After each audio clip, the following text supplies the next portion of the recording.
Šodien Enduro moto sarunās pie mums viesojās Artūrs Štēve. Enduro braucējs, pasākumu spīkers un cilvēks, kurš motociklu neuztver tikai kā pārvietošanās līdzekli, bet kā instrumentu piedzīvojumam, ātrumam un sevis pārbaudei. Šoreiz runāsim par viņa jauno motociklu Kove 800X Rally Mocis, kas daudziem adventure braucējiem izraisa ziņkāri, bet arī jautājums, vai ķīniešu rallija tipa motocikls tiešām var konkurēt ar lielajiem spēlētājiem, vai tas ir nopietns instruments, vai tikai labs mārketings. Artūrs iepriekš brauca ar leģendāro KTM 990 Adventure, tāpēc šī saruna būs ne tikai par jauno motociklu, bet arī par pāreju no klasiskas adventure ikonas uz modernu, vieglāku un agresīvāku rallija konceptu. Runāsim arī par svaru, jaudu, amortiņiem, uzticamību, sajūtām mežā un uz grāns, kā arī par to, kam šāds motocikls vispār ir piemērots. Un, protams, mēģināsim saprast lielo jautājumu, vai Kove 800X Rally ir nākamais nopietnais spēlētājs adventure pasaulē, vai tomēr motocikls tiem, kuriem patīk riskēt un testēt jaunas robežas. Mani sauc Rihards, un šīs ir Enduro moto sarunas. Čau, Artūr! Čau, Rihard! Prieks tevi redzēt Enduro ofisā. Tu esi saldinieks un Rīgā tu esi retāk, bet sanāca noķert tevi pareizajā brīdī, lai parunātu īstenībā par foršu svarīgu tēmu, kas Latvijā paliek arvien populārāk. Nāk iekšā visādi mums mocīši no tālākām zemēm. Šajā gadījumā Ķīna, CF Moto un vēl Kove. Jā, tad divi populāri brendi lielie Latvijā, un tev pašam ir savs Kove mocītis. Čau, Rihard! Prieks būt šeit pirmo reizi Enduro ofisā. Jā, ir sanācis tā, ka pārgāju no KTM uz Kove un pastāstīšu par saviem iespaidiem. Super, bet lai mēs ķertos pašām mocītīm klāt, varbūt pieķersimies vispirms klāt, kas ir Artūrs Štēve. Tiem klausītājiem, kas nezina vai personīgi nezina, kā Artūrs brauc, būs iespēja noskaidrot, kas ir Artūrs un kā viņš brauc. Un tāpēc sākšu pirmo jautājumu, Artūr, kā vispār sākās tavs ceļš uz motocikliem? Mans ceļš uz motocikliem, ja rokam baigi dziļi, tad jau sākās jau agrā bērnībā, kad apmēram 5 gadu vecumā bija Stelliņa, tad 11 gadu vecumā Minska, tad bija liela pauze no močiem, kad bija BMX periods, un tad bija, kā jau daudziem latviešiem, Anglija un vispārējais. Anglijā arī bija man 2 mocīši, man bija 660 Tenere, ko vinnēja EBA pa lētu naudu, tur atjaunoju un tur visu forši pabrauc. Pēc tam nopirku 900 Tīģeri, tad atkal bija pauze no močiem, atgriezos Latvijā, bet mocis sirdī vienmēr bija, un sanāca pārī labu cenu nopirkt pirmo krosenieku. Jo bija doma galvenais, ka moci vajag, un vienalga kādu nopirku lētu naudu krosenieku, un tā es iesāku ar krosmočiem braukt. 1300 latiem, ja nemaldos, vai eiro, man liekas, tad jau bija. Nopirku vecu Hondu, tad nopirku vecu Yamahu. Un tad tā pamazām sāka ar krosmočiem braukt, un pagāja pāris gadi, bet vienmēr gribējās bišķiņu vairāk paceļot vai kaut ko tam līdzīgi. Tā saskatījos Evanu McGregoru un Čārliju Bormanu, kā viņi brauc, un domāju, tik nopirkšu adventure mocu un tik braukšu. Tad nopirku Superteneru 750 veco arī par ļoti labu cenu, un tā es iesāku adventure pasaulē. Tas bija kaut kāds 16. 17. gads, man liekas, ja ne pat vēlāk. Nē, tas bija vēlāk. Man liekas, tagad ar adventure močiem vispār esmu kaut kāds 4 gadus, reāli 5 varbūt tikai, vai 6. Tas kāpēc Covid? Okay. Kaut kad, nav baigi ilgi. Man liekas, ka nav baigi ilgi. Iebrīd tas laiks baigi paskrējis, bet nav ilgi. Tad, tad sāku ar 750 Superteneri, tad to pārdevu, nopirku 640 KTM, kas mans mēnesis bija. Tas izstāsta, kas tās lielākās emocijas, jā? Viņš man mēnesis bija, viņš bija ļoti labs mocis, bet man viena rīta, bet sirdī vienmēr bija 990. To es gribēju jau vairāk kā 10 gadus un tādā garā, bet vienmēr viņiem tās cenas galīgi negaida lejā. Un čoms ieteica, ielaic pārdoties pa kosmosa cenu to 640. Viņš bija galīgi baigi veiksmīgi sanācis nopirkt, izrādījās, ka viņam bija 10,000 nobraukums tikai. Un, ka es viņu nomazgāju, sapucēju, un tādā, ka viņš praktiski kā jauns mods bija. Un čoms ieteica, ieliec pa kosmosu pārdoties. Ielika pa kosmosu. Pārdevu. Liekas, kāds atvēra iemīlējās.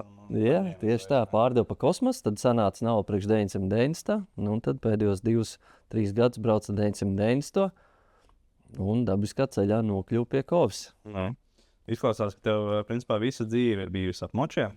Izņemot periodu, kad bija BMX laika. Bet tas tāpat uz 2 riteņiem. 2 riteņi, jā. Tā kā tas arī palīdz. Ir daudz lietas, kur BMX palīdz un traucē, jo, piemēram, BMX tu visu laiku kustini to riteni pats, un tas bieži vien traucē. Moci gribās kustināt, tā kā riteni, bet tu viņu nevari tā pakustināt, tā nogurdina vairāk, bet atkal daudz palīdz tam 2 riteņu kontrolē. Jā, to es arī gan novērojis, gan dzirdējis, kad daudz iet roku rokā velo braukšana, arī downhillisti. Jā. Triecās lielā ātrumā, viņam adrenalīns jau ir. Jā. Laikam viņiem vieglāk arī visi lēcieni un vispārējais ir, bet, adventure mods jau nav tāds īsti enduro, lai baigi lēkāt, vai ne? Vai kā tur ir? Kā tur ir 900 tā ir? Tur tas iemesls, kāpēc es pārgāju pēdējā laikā uz Kovu, jo pirku adventure mods ar domu, tik ceļošu, tik braukšu, bet Latvijā tā braukšana tev ātri beidzās tā interese par to, kur braukt, cik interesanti, un nav vēl sanācis baigi tā ceļošanas daļa, kaut kur uz ārzemēm, izņemot šogad pirmo reizi praktiski. Tāpēc arī dabiski pārgāju uz Kovu, jo visu laiku sanāca tiem adventure močiem vairāk sportot, lai būtu tas lielāks prieks, lielāks skaips un tas adrenalīns, nevis tā ceļošana tik ļoti. Un jā, Kova ir tas, kas šobrīd. Jā, bet atgriežoties vēl pie tiem močiem visu tavu dzīvi, bet tu neesi tikai, man liekas, enduro braucējs, tu esi arī speakers pasākumiem, ne? Jā. Tas ir tev profesionālā nodarbošana, vai kas ir tā profesionālā nodarbošana? Profesionālā nodarbošanās man ir, es esmu kvalitātes vadītājs Norvēģu uzņēmumam, kas ražo sanitāras iekārtas priekš kuģiem pārsvarā. Tagad galvenokārt varam apmēram teikt, ka katrs otrais pasaulē ražotais kuģis ir mūsu attīrīšanas iekārtām, sanitārām iekārtām. Tas, ko mēs galvenokārt ražojam, kas mans pamatdarbs. Un tā tad vasaras periodā es vēl par cik esmu no BMX background, tad vienmēr pasākumos pats zinu, ka ir vajag kādu, kas runās. Un mēs ar pašu Aldu tur organizējām pasākumus, un vienmēr vajadzēja kādu, kas runā. Labi, paņēma mikrofonu, sāk runāt, un tad tur beigās Liepājā aicina, tad tur vēl aicina. Tagad jau uz Viļņu dabūnu braukt katru gadu, vadīt tos pasākumus. Un BMX ir ļoti specifisks. Tev tur ir jāzina visi tie triki, tev jāzina, kas ir grūts, kas ir viegls. Un plus ar cilvēkiem runāt, tur publiku uzkurināt. Bieži vien visādas televīzijas tiešraides, tev jāvar skaidri izteikties un viss tāds. Un tas ir viens no hobijiem, ko es vasarā daru dažreiz. Un tev tas arī sanāk tā teikt dabīgi, jo tu pats pieminēji, tu pats esi tajā visā iekšā, kā zini, triku nosaukums. Jā, tieši tā. Tas man liekas arī speakerim svarīgi. Un kas vēl ir ģimenes cilvēks? Jā, tēvs 2 dēliem, vīrs, protams, un 2 dēli arī brauc ar mocīšiem. Vienam ir kvadricikls, 4 gadi tagad, otram ir 11 gadi, kas braukā ar pitbaiku un arī ar MTB. Tā kā manas saknes ir labi iesakņojušās viņos. Ļoti labi, prieks dzirdēt. Un par tevi tad šis sports, tas ir kā sports, tu izskati kā sportu, hobiju vai kaut kādu šo... Adventure, rally? Jā, moto braukšana, kas tev īsti ir? Krosu iesāku, kā jau standartā, ka tur krosa virtuvi ir tu trenējies un tu brauc sacensības, pamēģināji pāris sacensības gan ar normāliem, gan ar viduvējiem rezultātiem. Sapratu to, ka, lai to darītu, tad tev tiešām tajā visā jādzīvo iekšā, tev ir visu laiku jādomā bez mazai, ko tu ēdi, ko tu dari, jātrenē fizuha. Un fizuha es trenēju, jau 2 gadus eju uz zāli, pie, jau bez mazai viena no populārākajiem Latvijas treneriem, Edija Naumaņa. Bet droši vien pēc manis tīri labi var redzēt, ka eju uz zāli, bet arī kūciņai neatsaku un aliņam. Tā kā, lai ar mocu brauktu, fizuhu vajag. Bet sports, adventure braukšana, rally. Man patīk tas tusiņš, ko jūs visi organizējat. Gan tu, gan Agris, gan visi. Šobrīd šur braucot arī Mīzēm opši klausījos. Pie viņiem arī esmu bijis uz 500-nieku. Man patīk tas tusiņš, man patīk tā komūna, un es neuzskatu viņu tik ļoti kā sportu, jo tad man jābrauc uz roadbook rallyiem un visu to pārējo, lai būtu tā vairāk tā sportiskā un sacensības. Un sacensību gars tieši ar Agri runāja, kad uz pirmajiem Agri pasākumiem aizbrauc tur pārbiezi, zin, kā tur nezinu, kas tur būs, kā tur būs. Pabrauc, tu samērojies ar citiem, tad tu pēc pirmās dienas tie rezultāti, tāds, izrādās, ka tīri labi sanāk. Un labi, tad jāsāk iet uz rezultātu. Un tā apmēram iegriezās. Man liekas, ka tad starp motocross un starp adventure ir izveidojies arī kaut kāds savs atsevišķs tas vidussegments. Tas kaut kāds rallija braukšana tāda. citās valstīs viņi sāk saukt par hard ADV. Hard adventure. Jā, tas ir bez mazliet, tu brauc kā motokrosā, bet ar lielo moci. Jā, tu mēģini visu kaut ko testēt, tās robežas, cik daudz tu vari to mocīt. Jā, un ar lielo moci laikam jau tas bišķiņ grūtāk ir, ka tu fiziski nevar tikt cauri ar savu spēku, ja viņu nokontrolēt, tad tev tehnika vajag atstrādāt. Tur jau tas plus tam lielajam mocim, kad lielākā daļa ir pieraduši tiem lielajiem močiem, ka viņš ir bez mazliet turismu mocis, ka tu vari bišķiņ, bet īstenībā tie moči ir tik daudz vairāk spējīgi, ja vien tu pats uzdrošinies, vien tev pašam tā māka ir. Un jā, tāpēc nevajag baidīties, vajag iet mācīties un... Tad hard ADV būtu tas, kā tu sevi tagad varētu. Varbūt.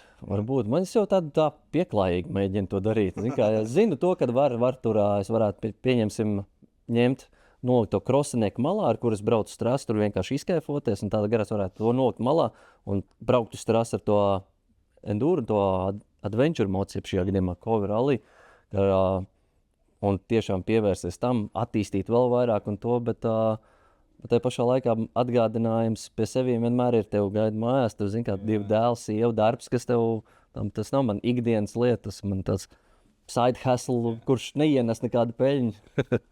Šo aspektu es gribēju vairāk saprast, ja tev bija KTM 990, lielāks adventure mocis, ja? Un daudz Latvijā populārs mocis, rally Dakārs un saskatījušies un iedvesmojušies, ņēmuši to moci. Bet vai viņš bija piemēram tam, ko tu vēlēji viņu tā teikt eksploatēt? Kā tu viņu vēlēji eksploatēt? Un vai tas ir iemesls, kāpēc tu pārgāji uz Kobiju? 990 ir teiktu, ļoti piemērots tam, ko es ar viņu darīju, ko es ar viņu gribēju darīt. Viņš piemērots visam. Viņš ir tāds universālais karējs, ka viņš ir ļoti perfekts ceļojumiem, mierīgi ar divatām, mierīgi var uzkraut lielu bagāžu, viņš nejutīs to slodzi, un tu vari arī noņemt to bagāžu un paņemt pasportot ar viņu. Tur mierīgi var viņu uzlikt, ka ir daudz visādi video tepat Latvijā, kas gan mēs saldinieki tur visādas lēcienus esam darījuši ar viņiem, ko tur pat lielākā daļa krosniekiem pat nelec daudz. Un viņš ir universāls, ļoti labs mocis, piemērots visam. Bet Kove ir piemērotāks tieši tam, ko es pēdējā laikā ir sanācis vairāk tiem adventure močiem darīt. Viņš ir sportisks, viņš ir daudz sportiskāks. Un pats galvenais, ka viņš ir 60 kg vieglāks par man 990. 990 es kaut kad uzliku svarē, viņš bija 245 kg, jo tur, kā dugas aizmugurē, tur bagāžu stiprinājumi. Kovai praktiski tas viss ir viņam pat papildus kāpšana pasažieriem, vienīga oriģinālā dudziņa, un viņš ir 185 kg aptuveni. Tā kā daudz vieglāk sportot, daudz vairāk var to, bet tas pats skats un uzbūve, viņam paliek tā adventure, rally tipa. Un viņš ļoti piemērots. Aizvākt arī parastā piedzīvājumā, bez lekšanas. Mierīgi. Viņš normāls mocis, kurš tev atļauj daudz vairāk darīt. Dēļ svara un tās jaudas. Jā, un runājot tad par pašu to Kobe moci, un kāpēc tu izvēlējies tieši, vai tu skaties arī kādus citus močus, piemēram, KTM, kādu jaunāku, mazāk 890, to piemēram, jā, populārs arī izvēle? Jā, manā Kobe diezgan dabiski sanāca. Manā AF Moto un Kobe Latvija deva viņu uz pasākumiem, par cik es tur kaut ko šādu tādu sanāca paņemt kādam mocītim uz testiem, un Kovi man iedeva, tad tur uz Madoni, ja nemaldos, bija pirmais, paveicās, ka Meļņikovs netika, tāpēc viņi iedeva man. Tur sanāca uzvarēt, pirmo dienu praktiski uz tā moča, tur izbrauc tur 20 metrus pa stāvlaukam pie veikala un aiziet uzreiz pa taisno sacensībām, tur sanāca, man liekas, uzvarēt. Tad pēc tam, protams, labs sākums, tad Kova Latvijā Moto iedeva man viņu arī uz 500-nieku. Tur arī ļoti labi nobraucam kopā ar Andru Puķi. Viņš brauca 701. Kovi, un tajā 500-niekā, kas bija pie mīzeļiem opšiem, tā vienkārši priecājos, kad nebrauca 990. Jo pēc pirmiem tur 11 kilometriem bija posms, kur bija jābrauc daudz kokiem pāri.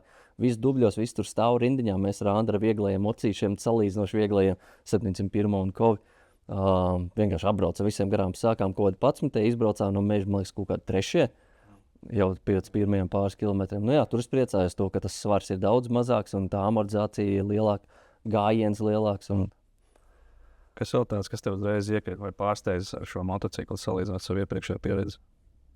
Kaut kas iekrist tāds? Man patīk, man visvairāk, kas man šobrīd viņam patīk, tas, ka es esmu jau ļoti daudz ko ieguldījis iekšā viņā visādos tur sīkumos uzlabojumos. Tur ir... Viņam vajadzēja uzreiz izlabojums? Nevajag, viņam nevajag, bet kā jau kuram motobraucējiem ir savs motis jāpadara pa savu. Tur, protams, tur uzlīmes, sporta izpūtējs, sporta kompis, roku aizsarga viņam īsti nebija. Tagad Kuroniena moto uztaisīja pannu, kas vienkārši fancies. Patīk, kā mēs izstrādājām ap divu kopā. Viņi tur, vairāk jau Toms pats, es tur tikai tā morāli atbalstīju. Visā tāda sīkumiņa, ko tu, kaut vai tas telefonu turētājs, tur kaut kāds grib, lai atrast veidu, kā planšetu viņam tur pielikt. Labi, bet stoks ir labs. Stoks ir, es nobraucu 500 un Madonu ar pilnīgu stoku, vienkārši riepas cits uzliku. Vispār perfekts. Viņš samērā maz ēd, jau 95 zirgi. Svars ir ļoti mazs, amortizatori ir ļoti labi, meļņikos viņas saregulēja. Vispār iekšā nekas nav līsts. Perfekts, es teiktu, perfekts. Vienīgais, ko neviens nezina, ir tā ilgmūžība, bet par to droši vien, ka mēs vēl parunāsim. Mēs jautājums būs, kas tev nepatīk viņā uzreiz, varbūt kaut kas tāds iekratācijas. Labi, nerunājot tagad par user preferences saucamām lietām, ko tu vari pieņemt. Ir daudzi tieši tāpat arī runāja par 990, kad nepatīk tā asā, tā sākums un tādā garā, bet es to nekad neizjūtu kā problēmu 990. Tas droši vien atkarīgs no tā, kā tu brauc. Man patīk tur bišķi agresīvāk braukt, tāpēc es ne to problēmu sajūtu 990, ne kovējas to jūtu kā problēmu. Tāpat arī tam CF Moto 450 daudz saka, ir tāds agresīvs tas sākums, tāds no nulles viņš tā baigi uzdod. Man tā nekad nav bijusi problēma. Tagad nobraucu Marokā, tur 1600 km, arī pirms tam bija CF Moto braucis un galīgi nekādu vainu. Tā kā nevar teikt, ka nepatīk, es zinu, tas daudziem tas nepatīk, tā agresija, tā no nulles. Man visi forši. Un tev backgrounds arī motocross tomēr. Jā, varbūt pie vēl agresīvākiem močiem pieredzi. Bet tā, man liekas, tāda dabiska pārēja ir, ka tu arī pārēj uz tādu motociklu, kur ir, kas saka, tā agresīvākā braukšana jau ir savā DNA močā iekšā. Jā. Tam viņš ir radīts.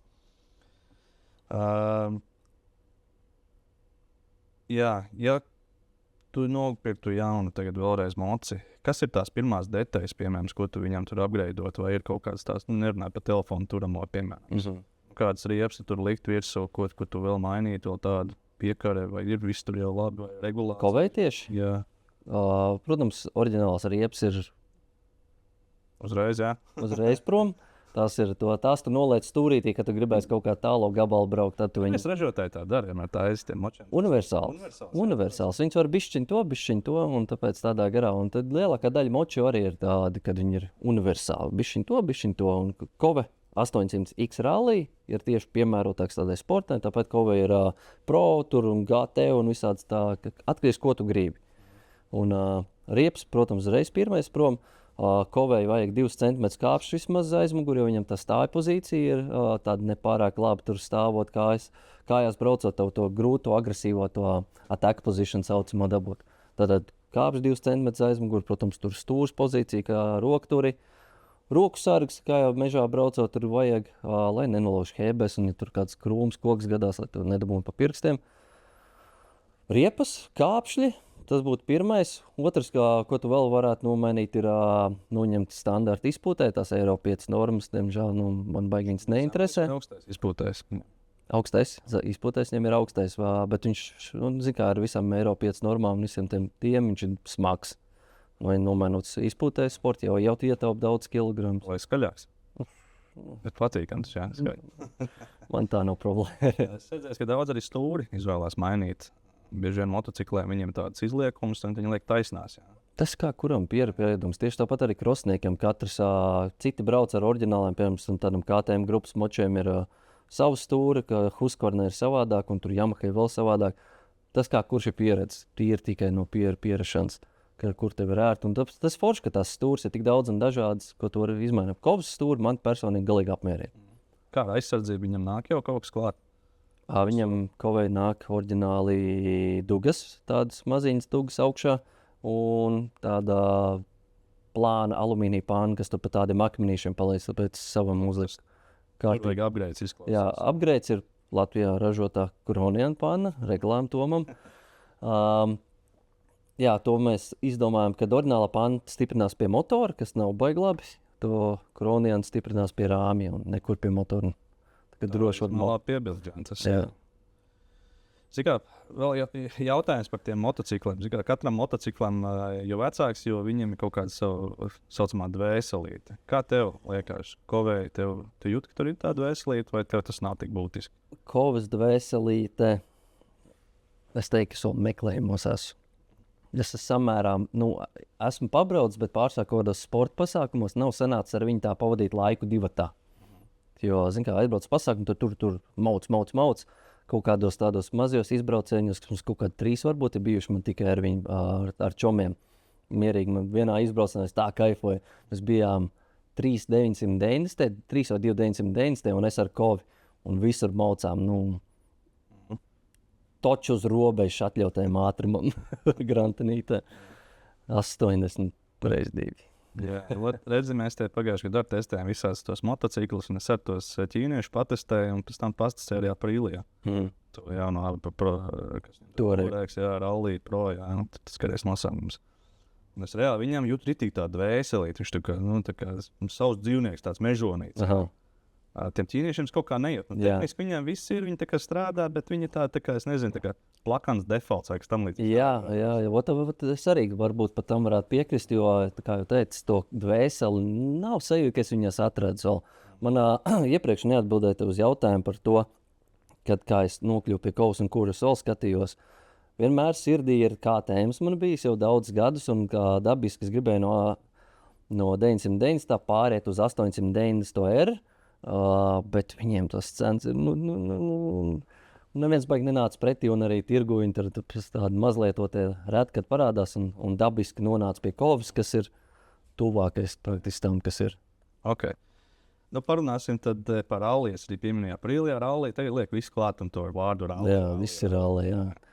Vai tas ir tikai tāds mārketinga triks, vai tev tiešām domāju, ka tas būtu piemērots Moslē startēts, nezinu, kas varētu būt tāds vispār Rallijas, vai agrā pasākums varētu būt Rallija?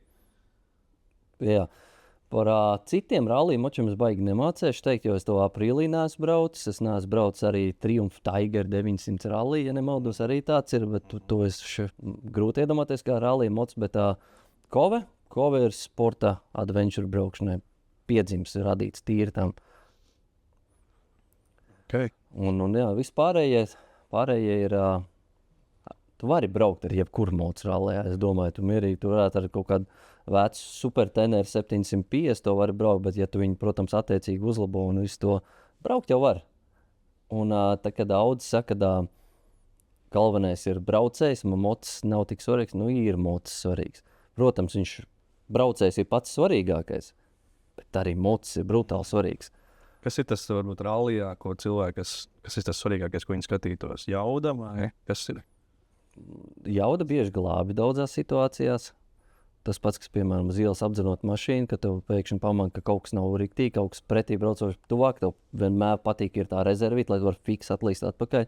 Tāpat kaut kādos smilšu kalnos braucot, tu gribi, lai tu brauc tajā kalna augšā un kad tu jūti, ka, sāk pietrūkt, ka tev vēl ir tā rezerve, kad iedoties paigais plus tam 990 un Kovai, ka ir tie 90 plus zirgi, ka tev ir tā rezerve.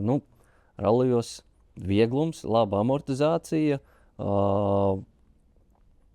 un lai tu pats jūties ērti uz viņu, lai tev bāka netraucē, lai tev kājas ir pareizajā pozīcijā un lai tu vari sportot, lai tu brīvi, labi jūties uz viņu. Galvenais ir daudz laika pavadīt uz moču, gribētos teikt.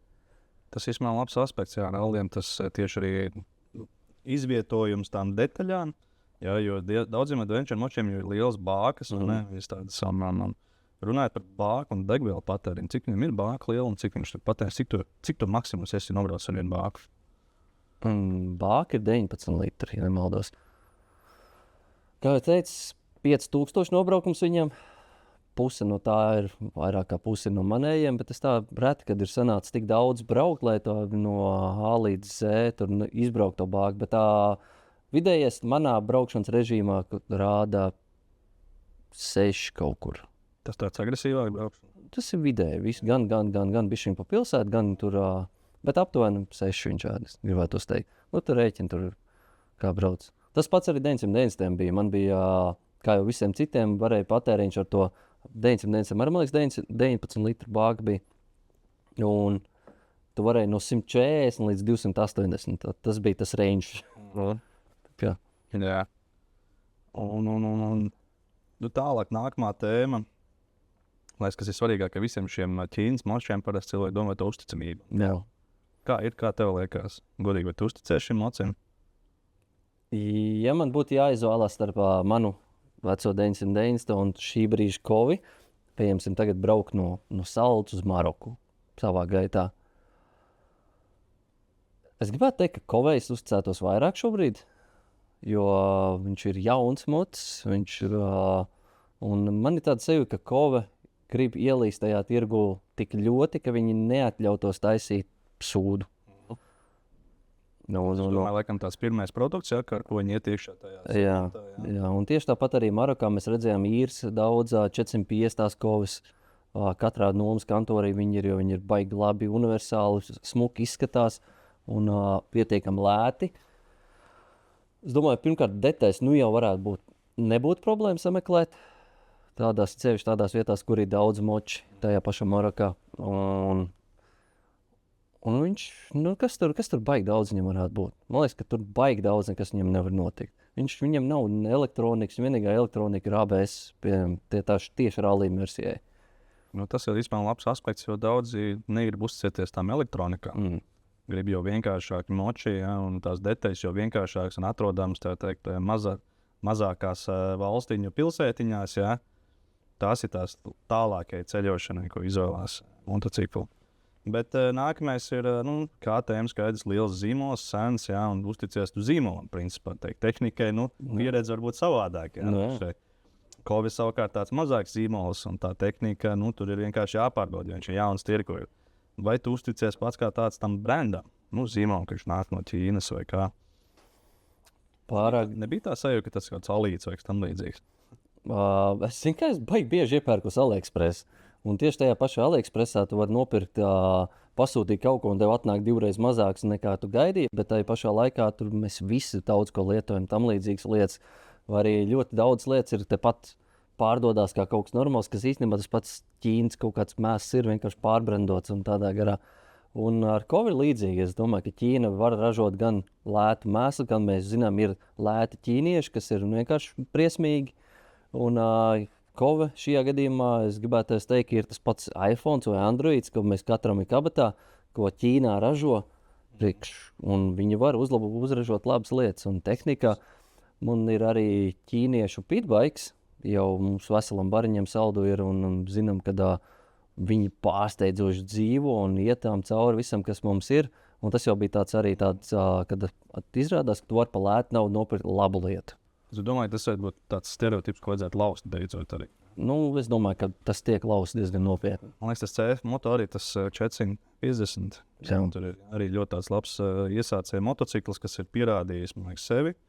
Bet, laikam jau visiem tiem močiem ir kaut kāds tas X laiks, kad līst ārā viss. Kā tev liekas, Kovē, kad tas varētu būt? Vai? Es ceru, ka pēc 2 gadiem viņi pārdošu un tikšu pēc citu moču. Pēc 2 gadiem mums vajadzēs noteikti follow-up no tevis. Jā, pēc 2 gadiem varēsim parunāt, jo šobrīd ir pārāk spiest. Visos čatos, visos tādos fórumos, Facebookos ir samērā maz kaut kādas problēmas redzēts. Ir reti, kas tieši ar kovēm iet runa. Tāpat ar tiem CF-iem nav nekur baigi nekādas milzīgas problēmas redzēts. Un es domāju, tas ir tīri labs rādītājs, kā ir bijuši KTM, kuriem jau šajā laikā, pirmajā gadā, ko viņi ražot, jau ir bijuši problēmas. Kovē ir kaut kādi sīkumiņi, kas ir mazsvarīgi vai kaut kas tam līdzīgs, ka tur piedarbina kaut kādu apgriezienu, negrib kāpt lejā, noslēpē piedarbina, viss ir kārtībā. Vai tā ir to teiks, ka tā ir problēma? Ir kaut kāds tur gremlins gadījies, bet neuzskata, tā ir problēma. Kā tev liekas, vai ir tā, ka cilvēki vienkārši pārmaksā par tiem brandiem, kas ir tie lielie, visiem zināmie, un viņi tur uzskrūvē to cenu, jo mēs zinām, ka tie ķīniešu moči tomēr lētāk ir. Jā, es neuzskatu, ka par brandiem pārmaksā. Piemēram, BMW un Mercedes arī maksā vairāk nekā Toyota. Man patīk salīdzināt, kad Tenere ir pieņemsim Toyota. Viņš ir lētāks, vienkārši uzticams visā pasaulē. Visi zina, ka Toyota ir laba mašīna. Tāpat arī Tenere ļoti labs mocis.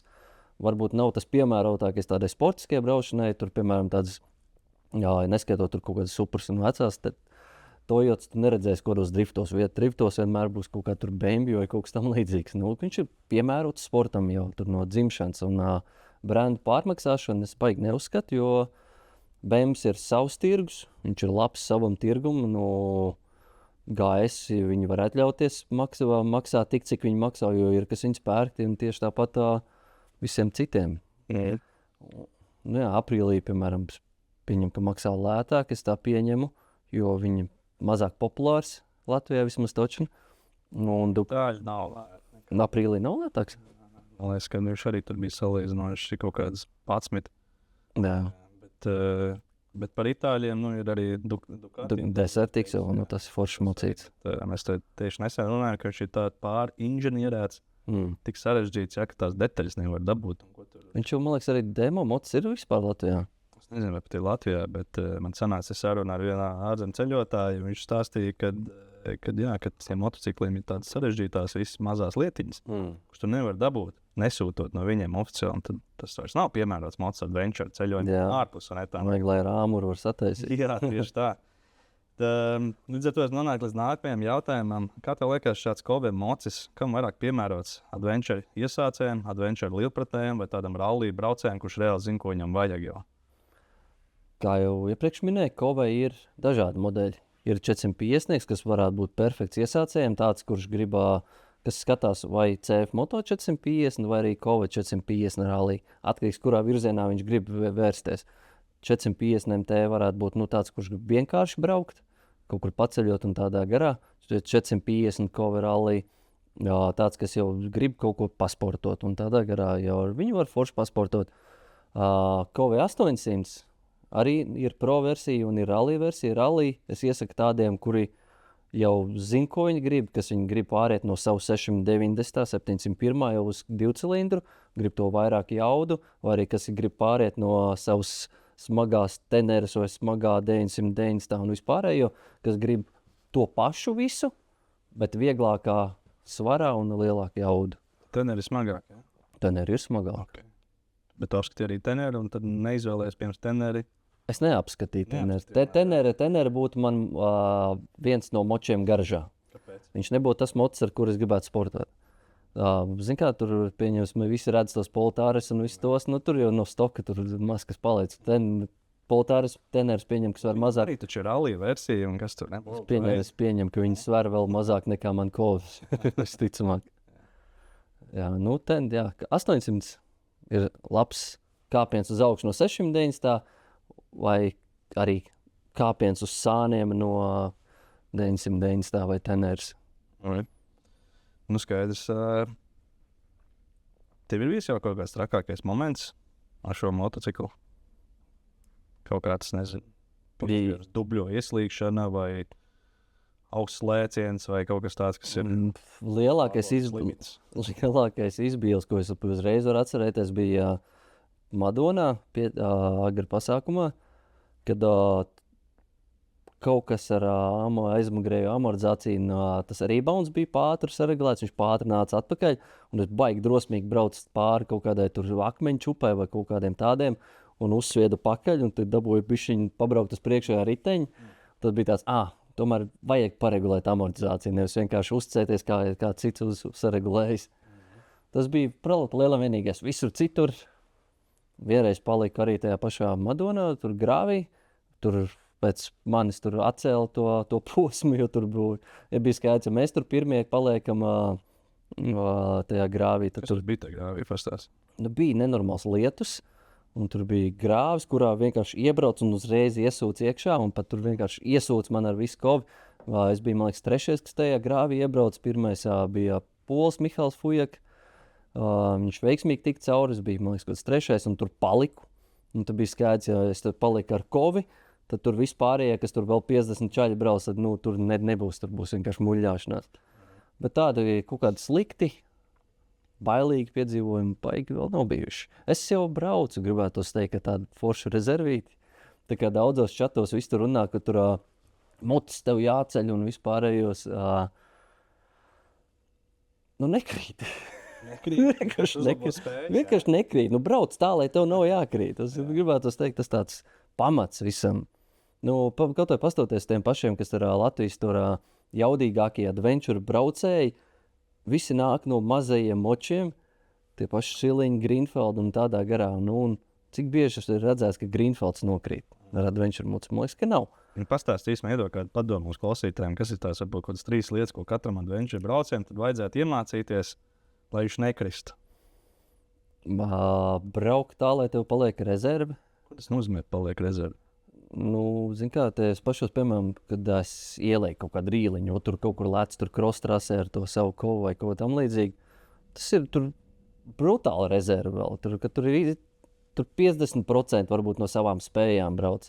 Tu nevajag pārvērtēt savas spējas, necenties vilkt līdz tiem, kas ir ātrāki, sevišķi kaut kādās tur pasākumos. Nevajag, es domāju, ka nevajag. Bet ko vajag, ko es 100% iesaku visiem, ir brauc ikdienā kopā ar ātrākiem. 100%. Es to varu tik ļoti redzēt pēc saviem saldiniekiem, kolēģiem, kas ir, viņi tur, es jau tur netikšu jums līdzi. Viņš ņem un brauc laika līdzi, un viņiem vienkārši tas ātrums brutāli pieaudzis, un tā braukšanas mākā tieši tāpat arī krosā. Ja tu trenējies ar labākiem, tu kļūsi labāks. Arī ar adventure, ja tu gribi kaut kādu sportisko braukšanu uzlabot, brauc kopā ar tiem, kas nebaidās to gāzi pagriezt. Jā, tas gan arī kā visam dzīvē, ne? Ja tu gribi mācīties, kā dabūt, kā teikt,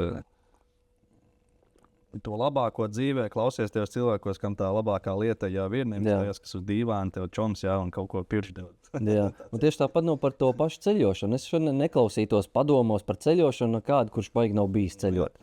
Par motoceļošanu, un tagad tāpat Maroka tagad bija ar Aināru. Vienkārši, fantastiski, tu vispār nekas nav jādomā. Bet tu tik daudz iegūsi, ka liekas, ka jau viss, tagad es varu viens pats tur kaut vai braukt un zināšu, kas un kā jādara. Jā, tā varbūt tāda, kā arī tāda nosacīta čatu slimība, ka tu bieži vien tur visi runā daudz ko, ne? Tu jau nezini, kas tas tāds cilvēks, ko viņš tur runā. Mazāk runāt, vajag vairāk darīt. Klātienē brauc, redz, kā viņš brauc. Jā, tieši tā. Kopē, tad prasa viņam padomu. Un visi šitie pasākumi, gan agri, gan audūro, gan kas vēl mīzeļmopška vai vienalga, kurš tais pasākums, tas vienkārši arī fantastiski lieta. Tur tie pasākumi ir tik daudz dažādiem līmeņiem, kaut vai pie tā pašā aizbrauc uz kaut kā to adventure rally, tev jau nav jāscenšas, tev nav jābūt tur pirmiem tādā garā, bet tu pabrauks, redzēs, kā tu vari stāvēt, skatīties, kā citi brauc, var ieraudzīt to, izrādās, ka to 200 plus kilogramu moci var tu uzlekt, un tad tu pirmkārt tu redzi, tu iemācies, un tu brauc pa tām beigām. Šogad tu brauc pa beigām, nākamgad jau tu brauc pa vidu. 3. gadā jau tu vari sākt varbūt cīnīties pa piedestālu. Un tāpat ir visi tie bootcamp, ko jūs taisat. Tur ir sākot no nulles, beidzot ar pročalu, ko darīt. Tā kā visi tie pasākumi arī jāapmeklē. Tieši tā, lineāra izaugsme, bet no profiņiem ņem labāko piemēru. Jā. Tur ir līdzi, cik vari, bet galvīgi. Jā. Varbūt ir viena lieta, ko tu esi ievērojis, ka tie adventure braucēji būtu tieši jaunie dara nepareizi, ko tu vienmēr saskati. Neskaitot sēdēšanu. Pirmais ir obligāti jāiemācās braukt kājās, jo, paskaties Dakāsu video, tur viņi sēž tikai taisnā gabalā, kad ir. Guļ virsū. Jā, pat guļ, jā. Tu viņiem ir tik garlaicīgi, zin kā. Un vienīgā reize, kad man ir sanākuši arī sūdi ar likumu, ar mocu braucot, ir tieši pasauli braucot, jo ir tik garlaicīgi. Tu esi beidzis kādreiz momentiem? Ir lietas, ko var neteikt droši vien. Noķēruši tev, jā? Es diezgan daudz braucu ar močiem, kuri nav paredzēti braukšanai pa ielu. Jā, bez numura, jā, es kādreiz izšaus kaut kur. Gribētu tas teikt diezgan bieži sanāk izšaut. Te jau tur motocross, jā, un trase tūmā. Jā, bet protams, nebrauc tur pilsētā un nebrauc tur pa šosei un tādā garā, bet, ja sanāk tur izlīst no meža, pabraukt tur 2 kilometrus pa grantenīti, neuzskat, ka tas ir baigais pārkāpums. Ja tur nebrauc ar sota kratā vai kaut ko tam līdzīgi. Tur... Ko tu ieteiktu varbūt tādam jaunam adventure cilvēkam, kurš grib sākt braukt adventure, bet varbūt vēl nav nospriedis par tiem motocikliem? Varbūt kaut kas, kā rallī nav viņam tas piemēroties. Varbūt gluži ne. Safanojies vai ne? Bet viņš var paņemt pro, kas ir arī ļoti labs. Ja tieši pa ko viet runa, vai to pašu CF Moto 450 MT. Latvijā nevienam, gribētu teikt, ka nav vieta ielas močiem. Jo kaut kāda Latvijas, man liekas, pēc tatiem ir kaut kādi 60, 70 vai ja ne pat 80% grantenes. Un man ir bijis tā, ka mēs braucām uz Zantē. Zantē bija enduro rallijas, nevis enduro rallijas, bet enduro pasākums. Un es braucu savu superteneru 750, to sīkais aizmugurē, cik viņam bija, kad 5 gadi tajā brīdī. Un braucam, asfalts, beidzās asfalts, sākās granteni. Mēs vienkārši ātrumu, kā ir ātrums, tur tā braucam. Tur pie ceļa, kur beidzās asfalts, stāv 3 ar ielas močiem un domā, kur tālāk braukt. Nu, priekš kam tev Latvijā tāda moca, ka tu nevar uz grantenes uzbraukt? Nu, ja tev ir ielas mocis, pārdod, paņem adventure moc, tu tieši tāpat varēsi. Visu to pašu ir adventure moc, kas mierīgi iet pār pa 2 sotaku, ja tu gribi kādreiz to darīt. Un plus tu vari ar viņu vispārējo. Jā, tas ļoti daudz gadījumus arī dzirdu, kad cilvēki no ielas močiem pārnāk, ja viņi saka, nav, es izbraucu visu, ko varēju. Nu, tieši tā. Tu iedomājies to rītu, kad tu no mājās piecelies, sestdienas rīts, jāizbrauc ar moci. Un tev tas mocis ir jau 2 gadus. Tie ceļi no mājām, nu tev ir tikai tik daudz, un tad tev apniks ar viņiem. Ar tādu adventure moci tu redzi mežā taciņu, tur celiņu un kā, nu iebrauc apstīsies, nu beigsies ceļš, griez riņķī, brauc citur, nu vienkārši neierobežots iespējas. Kas tev tālāk seko tagad ar Kobe? Ir kaut kāda upgrade, ko tu plāno, kaut kādas mazas lietiņas pilnveidot, vai tu esi jau tā kā zodziņā viņa? Nē, es gribu vēl, vienīgais, ko es vēl, manuprāt, varu viņam izdarīt, ir rallija tornis, lai es varu planšetes muku pielikt. Šobrīd viņai ir ekrāniņš oriģinālais, kuram īsti planšeti nesanāk nekur pielikt. Bija 990 planšetu uzlikt un vienkārši pie ekstrām ļoti ātri pierod, un tāpēc arī gribu to kovēju uzlikt. Uz stūres es īsti negribu, tur baigi zem jāskatās, vajag, lai ir acu augstumā. Palielam, jā, rallija būrs vienīgais šobrīd, ko es vēl gribu darīt un kas man vēl būtu jāizdara viņam. Vispārējais, domāju, kad ir izdarīts. Varbūt ar laiku kāds tur stiprākus diskus, bet arī šitie tur nekādu vainu nav. Kas ar nākamiem tādiem ceļojumiem, kas tev tagad ir plānā? Vai ko Arturs tagad plāno darīt tagad to Kobe? Arturs plāno vienīgais, kas plāns ir pēc iespējas vairāk apmeklēt Latvijas pasākumus. Tie baigi ieptikušies. Tu arī pats esi sācis organizēt, man liekas, sadarbībā ar Agri. Tur ir arī interesants stāsts. Pastāst. Bija sezonas atklāšana, nemaldos Prieškalnos pie Grīnfelda. Tusiņš vakarā. Mēs tur saldenieki, tur patusējuši. Agrs piepelda, mēs tur domāju, tā ir saldu rallija, mums tur daudz ko darīt, daudz. Jo vajag, mēs palīdzēsim, paiet kaut kāds gads vai 2. Agrs, taisam? Mēs pāļu runu, tad arī nebija varianti, bija jātais. Un tad tā iesākās, kurš 2., 3. gads jau būs saldu, kad arī posmiņš, kas ir Agra bērns, un mēs esam Agra mazie paliek, gribētu tā teikt. Iepriekš jums bija augustā, man liekas, jā, tagad būs maijā. Tagad maijā. Jo Agrs grib maijā, ja nemaldos to Madonu, un kaut ko īpaši tur paredzējis. Jā. Kas tur ir tāds, varbūt pastāst īsumā, ko par cilvēku? Saldus rallijam mums pagaidām ir ideja, ka mēs varbūt varētu 1. gada maršrutu pretējā virzienā. Bāzes vieta būs tā pati, kas bija pagājuši gadu. Viesnams Radi. Pie ezera baigi perfektā vieta. Viss ir kaut kāds 70 gultas vietas. Tur visiem būs, kur gulēt. Tur ir pirts, baļļa, viss, ko vajag. 2 dienu pasākums. Visticamāk pretējā virzienā 1. gada. Būs daudz visādas cross-trases. Būs privātās piemājas trasītes, kas ir vienkārši fantastisks, baigā odziņa. Un maršruts vēl bišķi jāpamaina, lai būtu kaut kas savādāks. Saldo ir pamaza tām smiltīm, tāpēc mums ir jābrauc trasēs un tādā garā. Ar parasto adventure mocu var braukt, kas nav rallija? Ieteicams. Jo, kā jau iepriekš minēju, tev nav jābūt tam pirmajam, bet tā būs tava perfektā izaugsme. Tu aizbrauks, paskatīsies, ko ar tiem močiem reāli var. Un tajos pasākumos ir daudz dažādas grupas. Ir tie, kas iet tur pa piedestālu, kas tur grib cīnīties, grib sacensties. Ir tādi, kas tur vidusdaļā sacenšas savā starpā, jo viņam ir galvenais, es gribu nobraukt ātrāk pa viņu. Un tad beig galā ir tie, kas izbauda to pasākumu, kuriem tusiņš, un viņi ierādz kaut kādu grūto posmu, kaut kādu specposmu grūto. Es nemaz nebraukšu. Tu arī tā var darīt, jo tas viss pasākums ir ļoti fantastisks. Tur ir 2 dienu pasākums, tur ir ēdināšana, dzirdināšana, baļļa, pirts, viss tās sarunas, kas pēc viss tā tikai tādā pa dienu tu esi nosportojis, nogurs, vakarā tev viss civilizētais. Un tā kā... Sadraudzēties arī atrast kaut kāds. Liekas, ka tagad aizbraucot, jebkura Latvijas nostūra būs kāds čums, tikai dēļ šiem pasākumiem vien.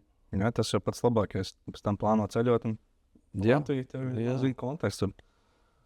Un pašam tev no ceļojumiem tad ir kaut kas vēl? Jo Plānā gluži nav nekā izņemot tur gribētos tad. Visur. Aināram jau līdz Maraktu aizceļoja, jā? Nu, tas bija, tas ir pirmais. Vietnam tā aizstājas tur arī kaut kad aizceļoja. Nu, tas ieneļauj tik daudz. Tur jau tā, tad jau vairs nesanāk tā motoceļošana tik labi, kā gribētos. Bet tajā pašā Marokā baigi tā, es atceros to, kad es braucu un domāju to, cik labi, ka mēs esam ar CF Moto 450 MT. Tu brauc uz tiem Dakāras ceļiem, tur vecajiem rallī. Ka tur varētu maukt ar kofi. Kad tas mots, ka ļauj tev un tu vari un tur. Bet tajā pašā laikā atceries, ka tu esi tādā tūkstneša vidū, ka tu esi priecēs, ka tu esi ar CF Moto, kurš tev baigi neraist to agresiju un ka tu vari mierīgi pabraukt. Jā, un tālāk, ja kaut kāda ceļošanas plāna nav konkrēti nekas nav, bet ļoti ceru, ka Ainārs man pierunās kaut kur. Man patīk ar viņu kopā braukt. Viņi tagad ir uzsākuši savus tās, kas saucās sūdmocīšu tūres, jā, lejā uz dienvidiem, uz Turciju. Varbūt tev jāmeklē kāds sūdmocīts vēl. Man ir. Tev ir kas tad? Pirms nedēļas vēl bija Dominators. Dominators, jā. Jā, pirms nedēļas vēl bija Dominators, un šobrīd garažā stāv arī mans pirmais Latvijas Adventure Motos XTZ 750 Supertenere. Kāds plāns ar to ir? Nekāds. Kā nekāds? Sēdies garāžā un... Sīlikšu pārdoties. Tas palielam vienīgais mots. Galvenais, man patīk, kad ir kaut kāds tāds mocīts garažā, jo sieva baigi bieži pārmet to, kad kā mēs tagad brauksim, Kovai ir tikai viena kāpša, viņš nav paredzēts pasažieriem. Redz, ku ir vecs sūda mocīts salīdzoši. Protams, viss ir kārtībā viņam, viņš ir ļoti labs, bet tas tomēr nav 2025. Gada mots, kuram ir 2 kāpši, un, ja tu gribi, lūdzu, braucam 2. Tad ir vismaz iespēja izvizināt arī sieviņu. Jā, tieši tā. Un vīlēt pats ar Kovi arī. Es pats zinu to pareizo recepti močiem, cik jābūt garažā ir N+1, N ir pašreizējo moču skaits, vienmēr +1 vajag. Katram nolūkam ir savs mocis, jā. Jā. Labi, mēs tev satiksim noteikti arī Auduro sezonas atklāšanā. Jā, 100%. Pagājuši gadu biju, ļoti patika. Šogad arī būšu. Jo, Agars tur arī, te būs uzceps kāda inčīga trasīti. Es ceru, ka pēc iespējas sarežģītāk, lai mēs varam parādīt, ka varēs arī Toma pannu, tā teikt, iztestēt. Bet arī interesanti būs noteikti apskatīt. Un pašu Kovi noteikti arī būs iespēja apskatīt, ja atļaus, jā. Droši, man pat ir bijuši no Rīgas speciāli, kas brauc saldu, paskatīties, izbraukta mocīti. Nav jau daudz īsmā Latvijā. Tajā brīdī nebija. Tagad ir tieši atkal atvests, kad var aiziet apskatīties uz vietas. Bet pirms tam, vēl pirms kāda mēneša tur nebija varianti. Tev bija jābrauc pie kāda, kuram ir. Super, redzēju, kāds grib apskatīties jau upgradeotu Kobe 800X rally. Jā, perfekti. Tad var doties uz Auduro sezonas atklāšanu, vai arī braukt maijā uz Saldus rally. Saldus Adventure Forest rally, Saldus, jā. Tas būs māja beigās. 31. mājas, jā. Artūrs, saka tev lielu paldies par sarunu, un tad jau tiekamies jaunajā sezonā. Paldies!